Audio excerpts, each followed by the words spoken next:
So okay, so we can start, right? Yes, yes, yes. So we can there's the interview will be like that, introductions and then resume evaluation, then project requirement and all, right? So I will start from my introduction and then yours, and then we can jump into the resume evaluation, right? Yeah. So myself, Shailesh Kumar, more than 16 years experience as a database admin in the audience like MySQL, Postgres, MS SQL, and couple of years on Sybase. And I have done many activities like database consolidation, performance assessment, and performance tuning, and many more. And last 8 years, I am a technical interviewer for the database side, right? So this is my brief introduction. You can start your introduction, and then we jump into resume. Thank you. Uh, First of all, thanks for this opportunity.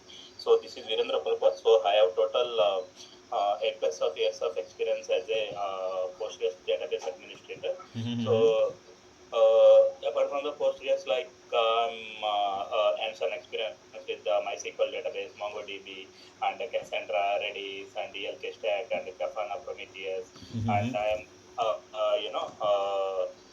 I'm expert in architecting, designing Postgres environments, and setting up a high availability disaster recovery, and assessing performance tuning, and configuring backup and recovery solutions using different open source tools, and configuring monitoring solutions using Prometheus, Grafana, and ELK stack.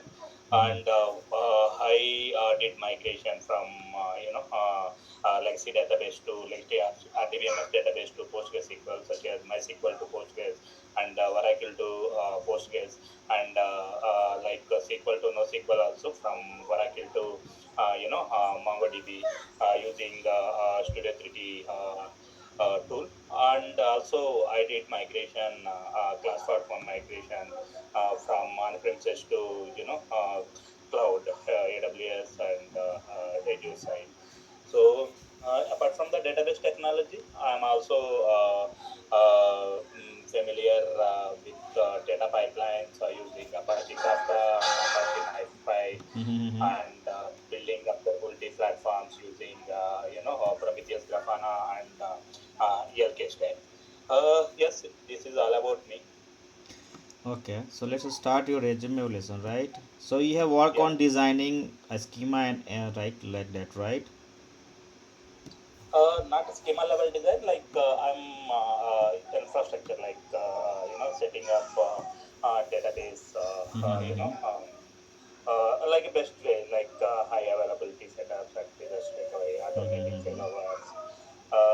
The schema design part, I'm like rarely assessing with development team, but most of the time, like it's admin part.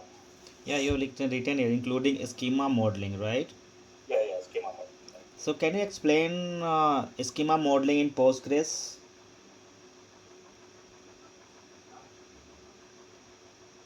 Uh,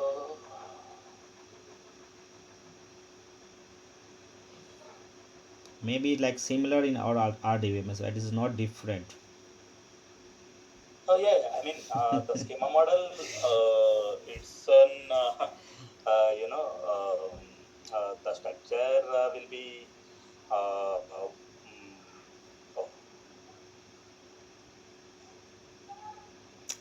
That is overlap, OLTP, and what are the tables inside that, right? Nothing yeah, yeah, difference, I it's think a so. OLTP, it's a tables and objects and users, and foreign and primary key relationship, between Constants. the tables, and Yes. Okay, and you work on this scaling part, right? yes. Scaling part. So, what is vertical scaling or horizontal scaling? Can you explain an example? What you have done? It's a horizontal scaling. It's Mm-hmm. like right, like I deal with both on-premises and cloud. So usually, like I'm dealing with the BFSA project and topic. India and Southeast Asia. So their goal is like they don't want to run their application with slow performance. So like uh, they are sometimes they I mean business people, they don't ask us our ideas and recommendations. They keep on increasing SKUs from cloud side to improve the to speed up the application performance. But that's not a end goal. Sometimes what happened, like even after increasing the SKUs, they're still seeing similar kind of application slowness issue. So the scaling part, so how, like we have some projects, so they're using BA reporting and analytical data. So to that, like I had created multiple replicas. Like for a few customers, I created 10 replicas, and few customers I created 4 replicas for all their reporting and analytical and ETL pipeline jobs. Yes, I mean. For increasing resource scaling, uh, it's only I can say, if until unless our database is out of control, like even after fine tuned database systems and well organizing connection pooling, even after sometimes like if more data coming, so which is always we need to increase resource front. That's a uh, uh, common. Okay.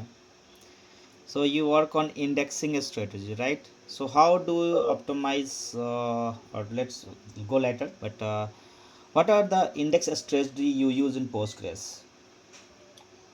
so you mean to say different types of indexes? Yeah, you can explain that one also. Yeah. So uh, like in Postgres, like by default we have p-tree indexes for simple logic or some simple where conditions, like we'll go with the p-tree indexes. Like if it is any if the query having more joins or adjoins, then we'll go to as indexes. So if it is any vectorized data stored in our database system, then we'll go to bin indexes. And there is other indexes also. In, I think uh, tin index. Gene GIST, right? Yeah, yeah, yeah, Okay, not an issue. So the query slowness part, right? yeah. So a dashboard query join multiple large tables, right? They have thousands of records taking Right. a minute to execute. So how can you what is the your query optimization plan for that? Yeah, I mean, for query optimization, it is not at all straightforward. So, first we need to understand, like to debug the query slowness. So first we will Mm-hmm. enable slow running logs, Mm-hmm. but that is only for debugging purpose. Once the debugging is done, so it's better to disable the logs. Otherwise, it will slowness. It is slowing the database. So once we for example, if we keep the value 3 milliseconds, if any query running more than 3 milliseconds, those particular queries will be printed in my database logs. Okay, so from the database log, so I can create a pg badger report. using these logs. So PG Badger is a graphical interface, so it will we can see all the log information. What is the slowest query? How much time it's running? And Mm-hmm. what are the frequent queries, like how many queries are running in a second or in a hour, in a day.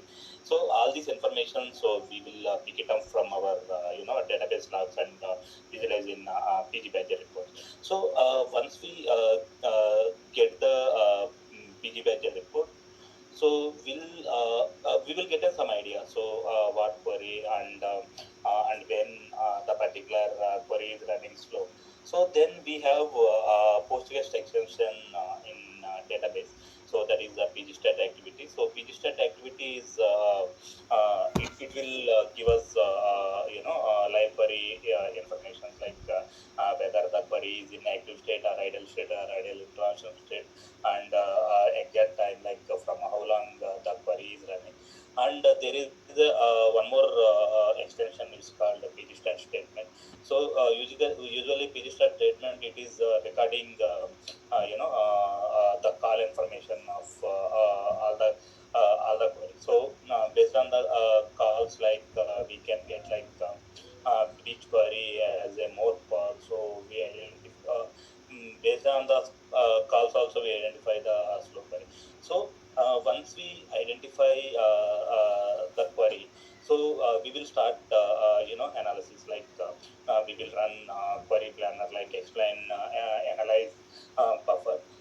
So using this performance function, so explain function, so we'll get query planner informations, like explain, it will give us complete cost of the query. So what is the length of the query, what is the cost of the query, and uh, so and it will give us does query having sequencer scan or indexes scan. So if sequencer scan is more than it is not not being used, indexes or maybe the statistics are not updated properly into the table. Coming to the buffers, like buffers is giving a result, the particular query is reading from the memory, or it's reading from the disk. So once we get all the informations, then we'll get an idea. So where exactly my query, is being running slow. So based on the information, so like whether and also this is one part, and the second part is fragmentation. So if my table has billions of records, let's say, uh, one moment. Yeah, yes, okay, take your time. Yeah.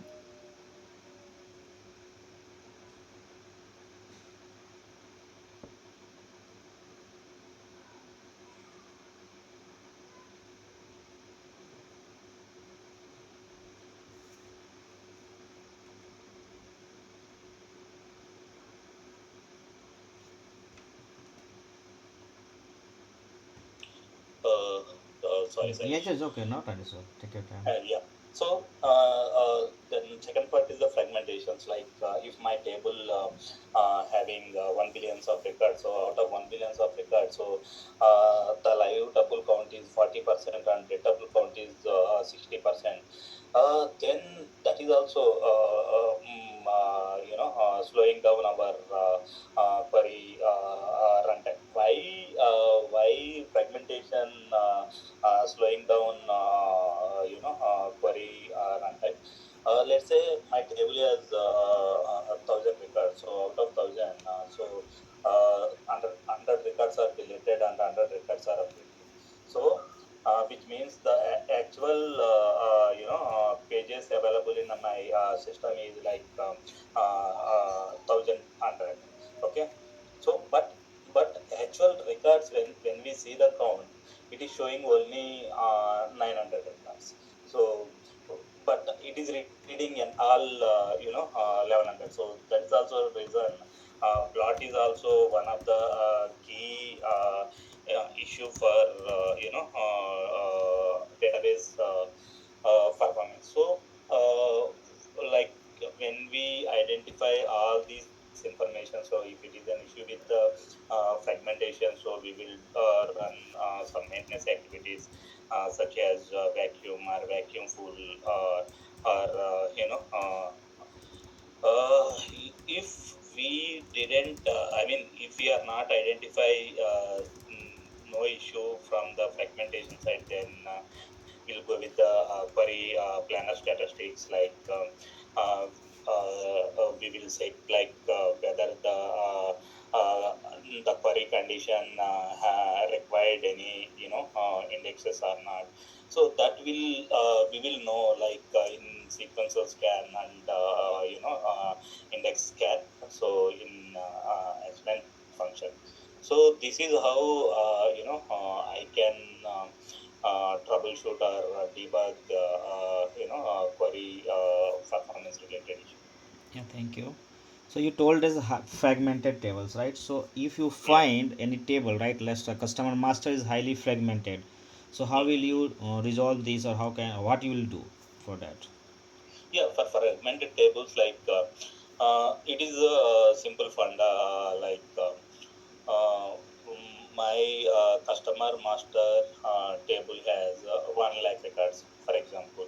So Mm-hmm. out of 1 lakh records, so 50,000 records are updated.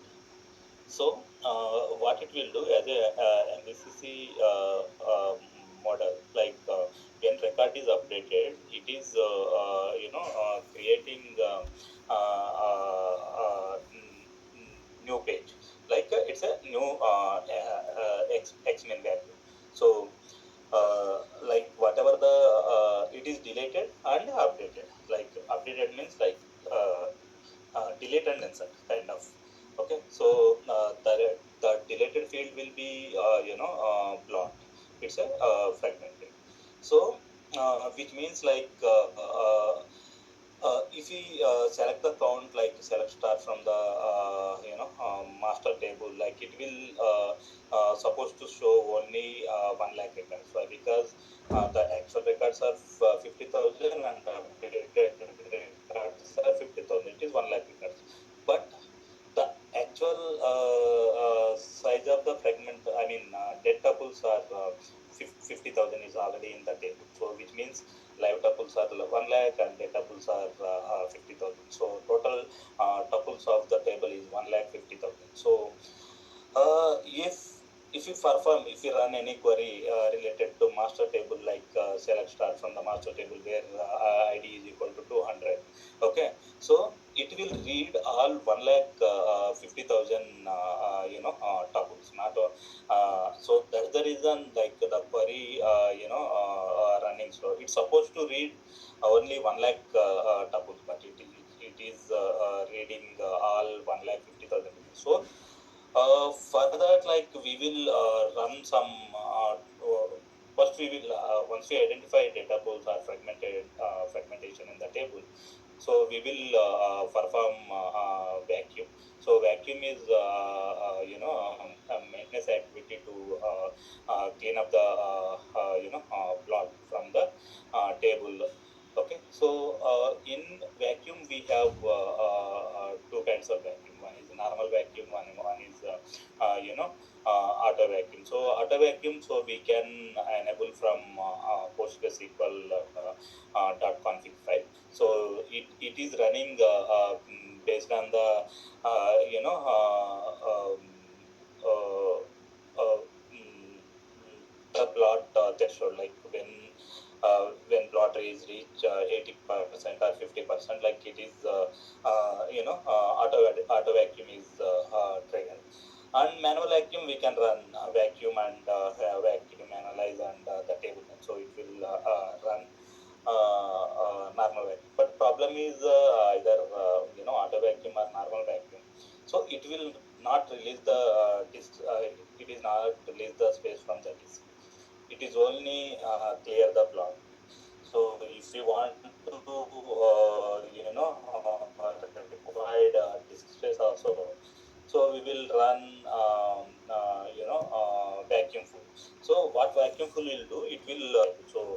it means like we'll get a fresh statistic table. This is how we will get a pre-space from the disk. Okay. So the next question, how will you detect and fix the boat in Postgres? Blot. Blot. Okay. So can you pardon me? I'm just asking that the question is how would you find and fix the bloat in Postgres? Okay, so the bloat we can find out like we have extensions called pgstat tuple. Like this pgstat tuple extension will go live and dead tuple. Okay, so dead tuple is like we can consider as a blot. So live tuple is like live records in the table. So Mm-hmm. once we identify dead tuple from the table, so we simply run vacuum and vacuum analyze along with the table. So then it will clean up the blood from the table.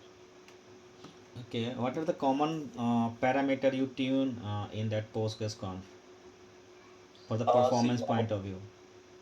yeah, common Postgres parameters like for performance related, like I am tuning shared buffer and work memory and effective cache size.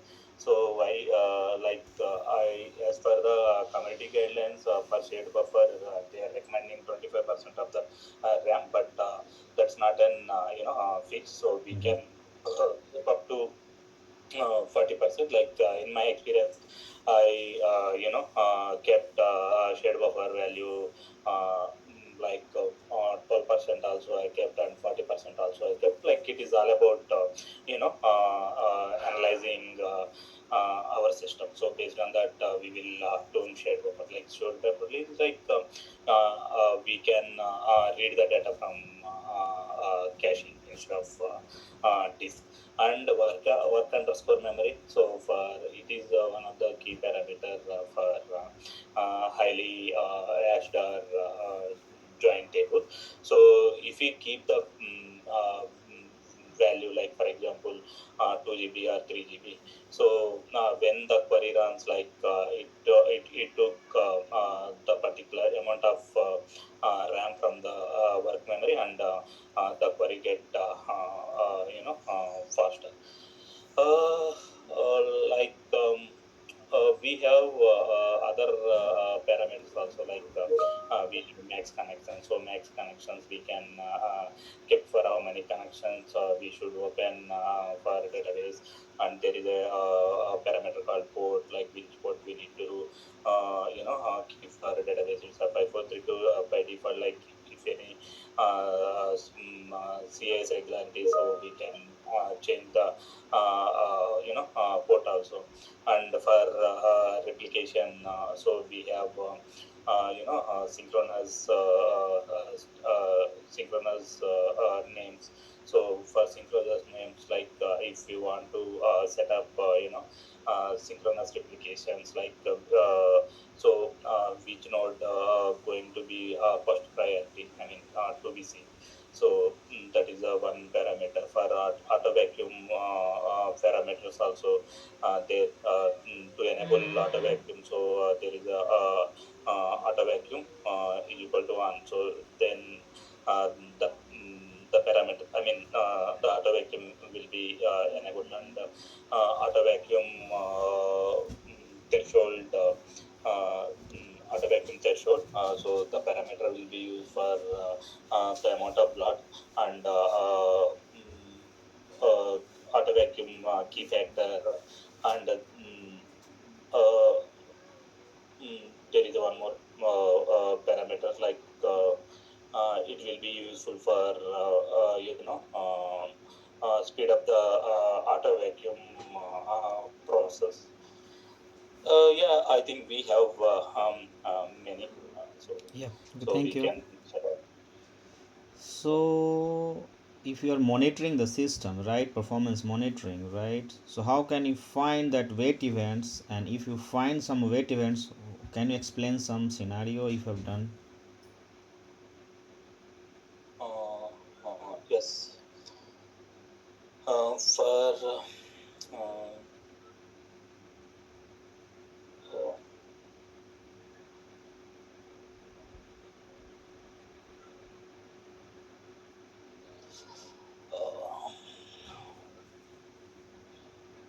uh, uh, let's say if application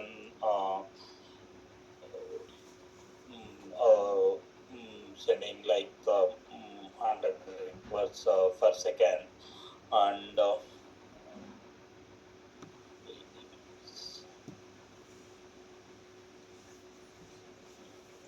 sorry, I'm It's not okay, sure. not an issue. Basically, see, environment is different for everyone, right?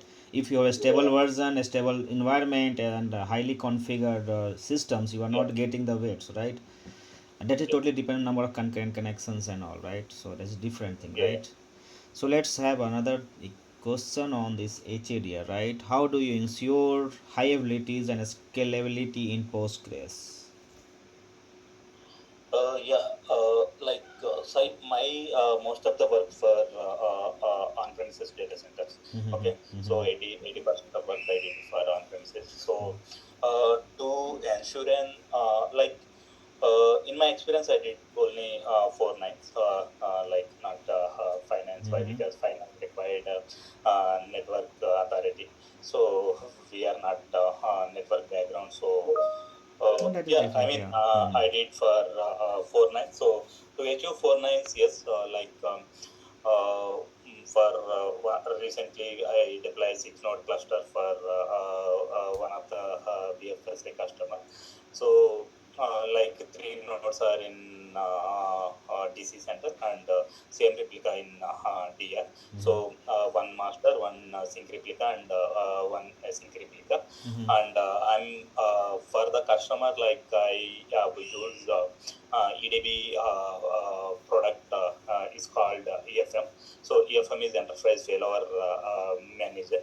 So using this EFM, like I installed EFM agents on all database nodes, and in a third node, async node, like I can keep both. I can use as a witness node as well as a async node. Both I can kept in third node instead of using fourth node unnecessarily. We are paying extra money for so I like as for the EDB guidelines, so we can keep at least one witness node, so that we can use any one of the DB nodes.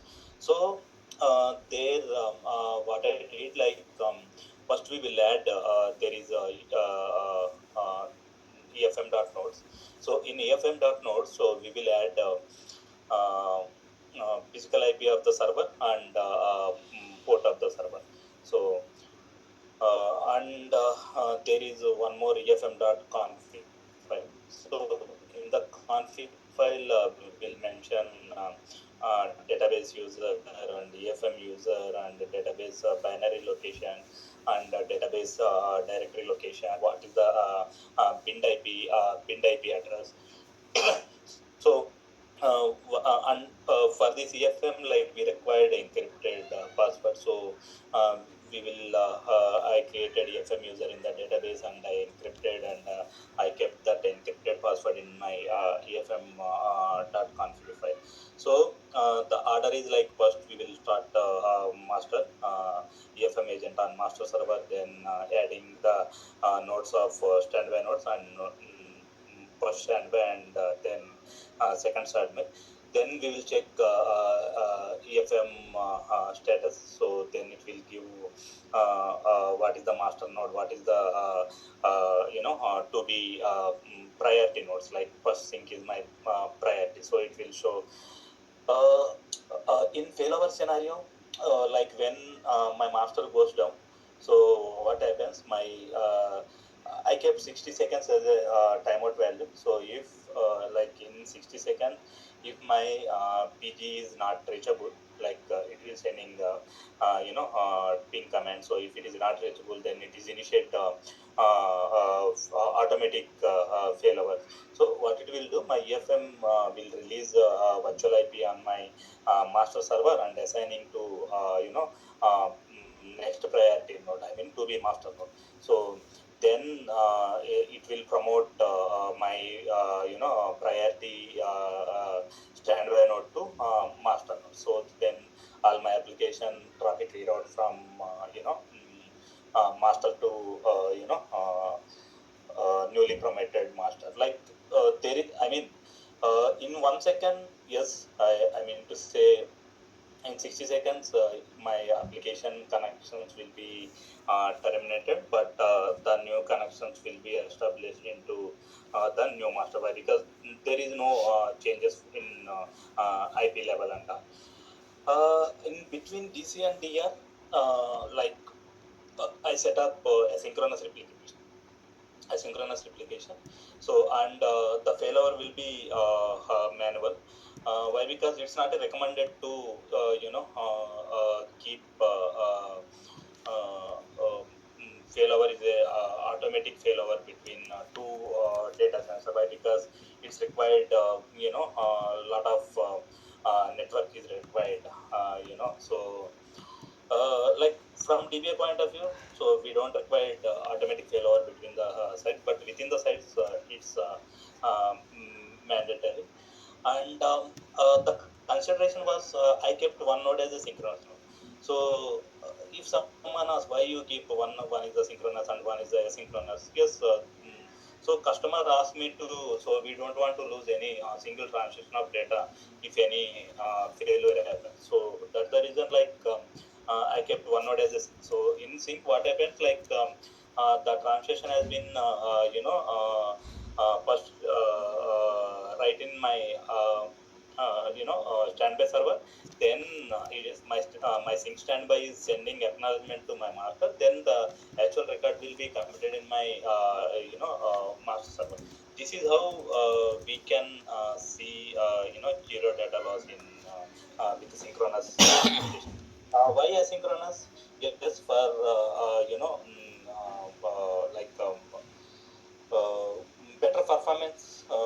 Like in sync, we can see slightly performance issue, but in async there will be no performance issue. And the async server, the customer request is they want to use that async node as a for BI report. So that I can get as read replica, and they are using the async node as a all their BI reports. So for RTO and RPO, uh, so I configured PG backrest for backup and recovery tool Mm-hmm. in DC, and it is a centralized backup server. Like every week, I'm taking one full backup, and every day I'm taking one incremental backup, and continuously we are sending archive files to dedicated storage in centralized backup server. So we have tested and RPO. So like after we tested the for RPO, so we losing one ball file. So same we inform to management. So they are agreed for that. Like it is 2 minutes of data we are losing when disaster happening. Mm-hmm. But RTO, the size of the database is used, like it's 12 terabyte of data. So when any disaster happening, like we will restore the backup and using point in time recovery. So to that does take time. Like it's RTO for me it is showing 45 minutes to 1 hour. It is all about bandwidth and how fast we are executing the commands into the system. Okay, so backup part, right? So you told me Yeah. 8 terabyte of database, right? So what backup you Yeah. prefer to take for data refresh on lower environment? Lower environment. So you have production database 8 TB, let's example, right? And we are going to Uh-huh. refresh our development environment. So which Right. backup you prefer to restore to refresh the data on development environment?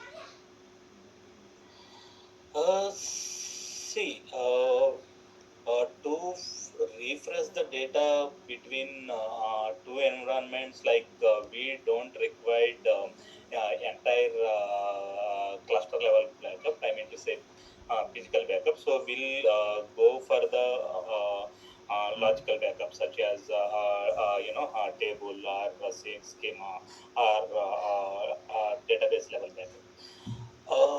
But if complete schema changes between the two environments, it is better to go for physical backup. Okay, so let's the client is saying that we are going to perform logical backup, right? We required all the schema and the data, right? So what will you plan basically, right? You are going for logical backup with directory or SQL extension file, other extension file. How can you differentiate which is the best way, right? Being a senior DBA or lead DBA in Mhm. organization, what will your best plan for that? Yes, I mean, we have utility called PG dump and PG dumpal for logical backup. So if it is continuous activity like every week or every month, so instead of performing manual, I think it to be good, like if we go with the manual, like we have extensions called .sql .dmp, these in SQL, like we will get complete schema informations along with the data. Even in DMP also will get schema information and all the table information. But the beauty of DMP is like while restoring the database, like it will give us the report, like what is the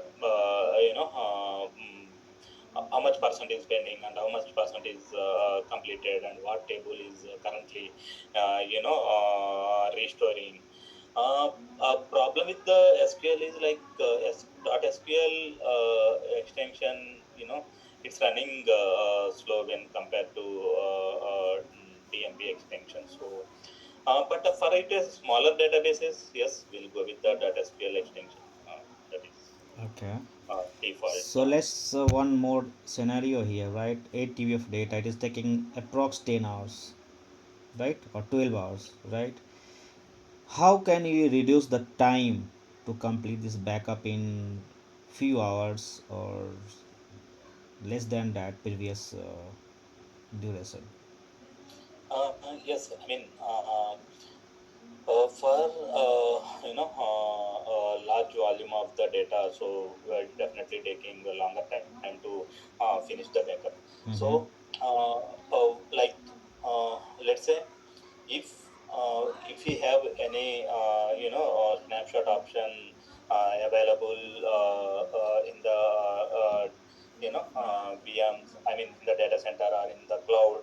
So snapshot will be very quick in the cloud, but in coming to on premises, the snapshot is taking also taking time. So to overcome this, we'll go with the physical backup approach. So we have open source tools such as PG Package, PG Burma, and PG Bar. So out of and Walji also. So out of these three, PG Backrest is the good tool for for huge volume of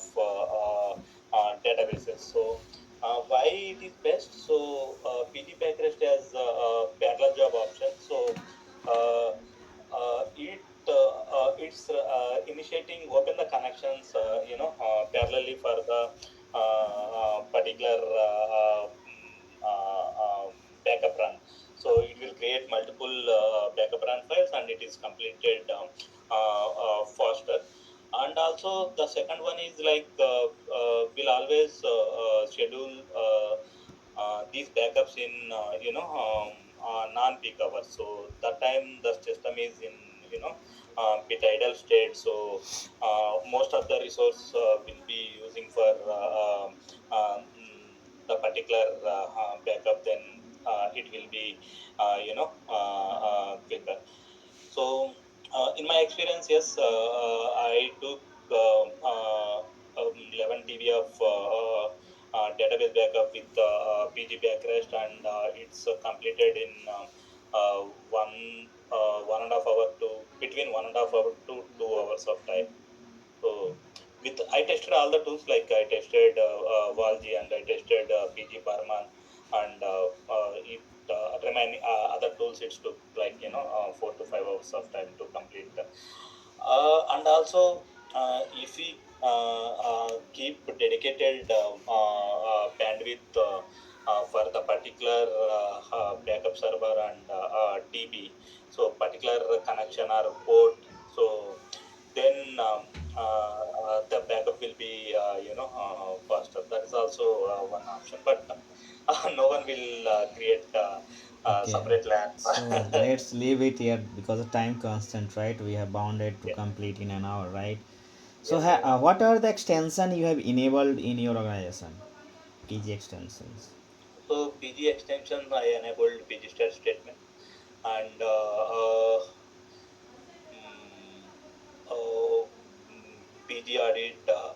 There is one more extension, and I recently using PG vector extension for AA use case, but it's still in POC phase. So Okay, these okay. three, I three. Have you got chance to work on Citus?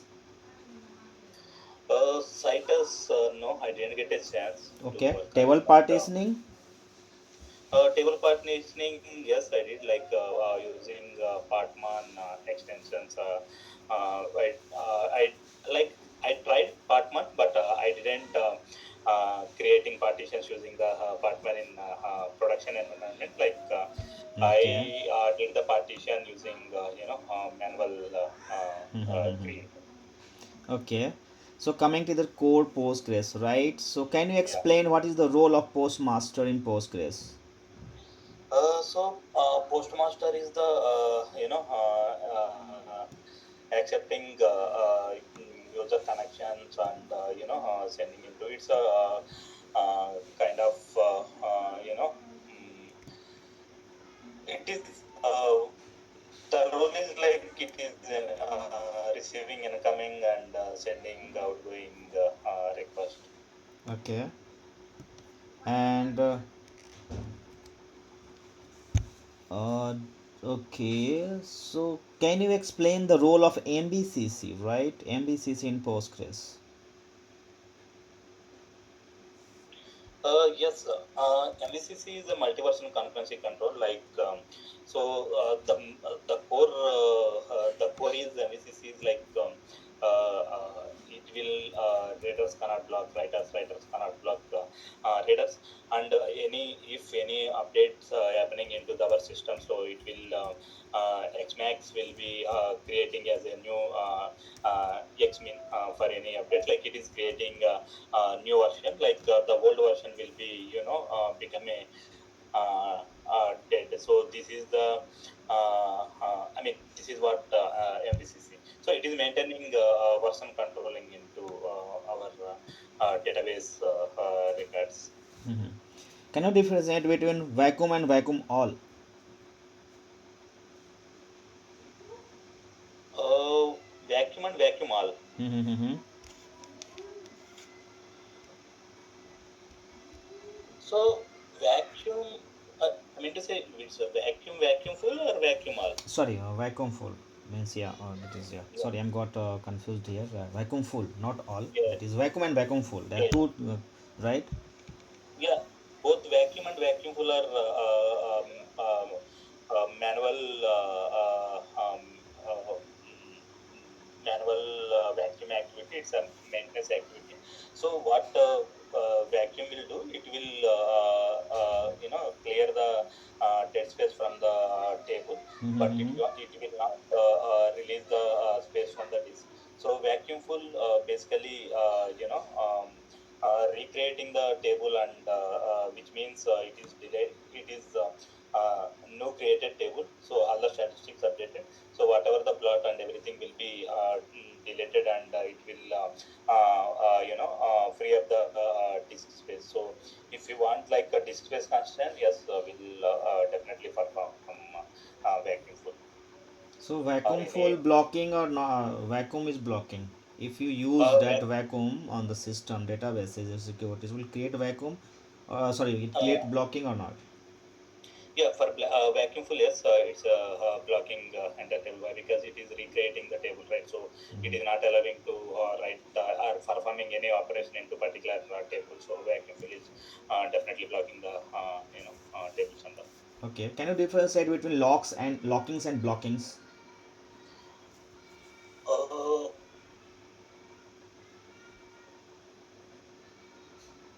so blockings is like when if any query uh,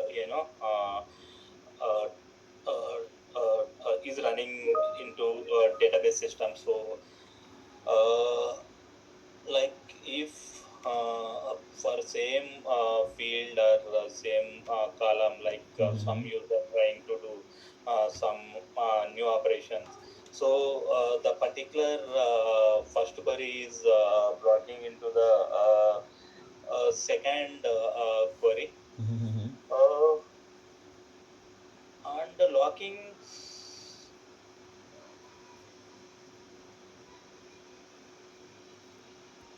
Okay. Can you explain the acid property? uh, yes,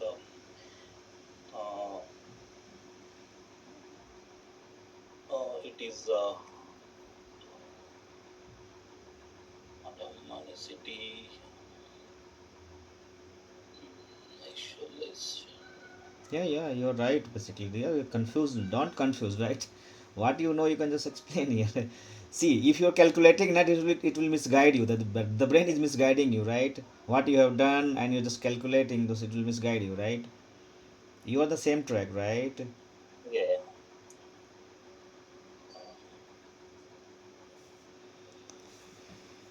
Oh,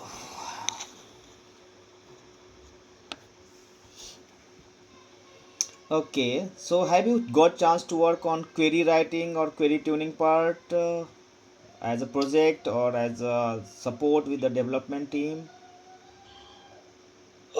I did query tuning, but Mm-hmm. not a new uh, query write like basic queries I did right, but it's a if it is a complex such as head joins or inner joins or outer joins along with CTC expressions. So these kind of complex queries I didn't work, but I can guide. I mean, I'm working with the developer so to understand like based on the uh, our Postgres DB engine future. So we'll guide them where we need to use FDW, where we need to use the database links, where we need to use CTC, CEC. I mean. CT. CT expressions, and where we will not use CTS command. I mean, this kind of basic guidance I can give to developers. So, but yeah, Okay. writing a one like I need to do some Yes, research. but the for query tuning is the part of knowing the query flow, right? If you Yeah. not know the query flow, then we cannot suggest that this is Yeah. the join is wrong, the clause is wrong, right? You just Yeah. avoid this here, right?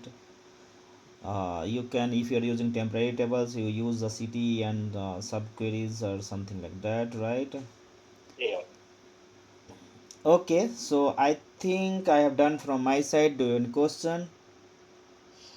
Yes, Silas. Like, I just want to understand, like, so, what are the, what is the application functionality that we are going to use for database, for Postgres database? Like, and the second one is like, are we using only Postgres database, or we have, Too many different flavors database here, too many system? flavors basically, right? Oracle, MySQL, Okay. MS SQL, Postgres, Mongo, and CockroachDB, and Okay. Aurora as well, right? And we are Mhm. planning to migrate some databases from Postgres, sorry, Oracle to Postgres, right?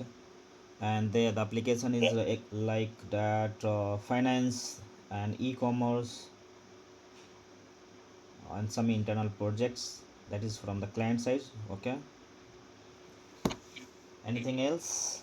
So, what is the work model there? 24 by 7. And Okay. It's yeah, hybrid or sorry, so it's hybrid or remote?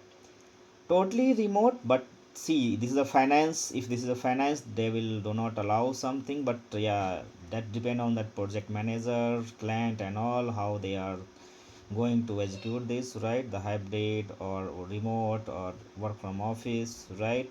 So that is totally depend on the project Mm-hmm. manager and the client, right? We cannot decide that as a technical interviewer and the HR, right? So that's it. Yeah. And Yeah. yeah, anything else? Yes. I'm good. Thank you. Okay, thank you, have a nice day. Okay, I will Yeah. provide my feedback after the portal allow me. Okay, okay, thank you, Yeah. have a nice day, bye bye.